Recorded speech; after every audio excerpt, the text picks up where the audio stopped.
with the daughter of an ex-head of state, where you were talking about your background. Tell us a little bit about that meeting and what happened.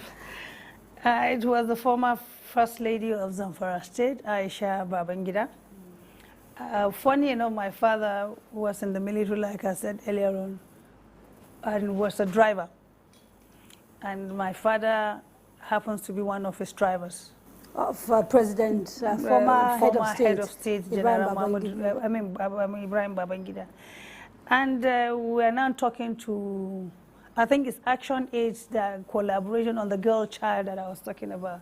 And I was one of the speakers. And I just looked at it and I said, what an irony of life. If anybody could for one day think that I, Binta Masi Garba, will sit down on the same table with a girl that my father was her father's driver, then I wouldn't believe it. But today is history. A daughter of a driver with a daughter of a head of state sitting on the same table to talk to those girls out there. And I told them that once if you have a focus and you have a vision, you are not deterred on the circumstances you found yourself, but you speak to yourself internally that you want to make a difference, and you set an agenda and you pursue it. I said the sky will be their limit. And I think that thing went in, like most of the girls that were there started confessing that some of them are shy, that their parents are, drivers, dry cleaners, maid, and whatever. I said, no, don't be shy with the situation you found yourself today. You can be that change that will bring glory to your parents tomorrow. And I think maybe that's one of those. In your view, what is the single most important ingredient in that change, in helping you to sort of get to where you are? Perseverance. Persevere. Perseverance. I remember one day I was going to school with an empty stomach, and I was just telling myself, I refuse to be poor, and I must break that jinx of poverty in my family.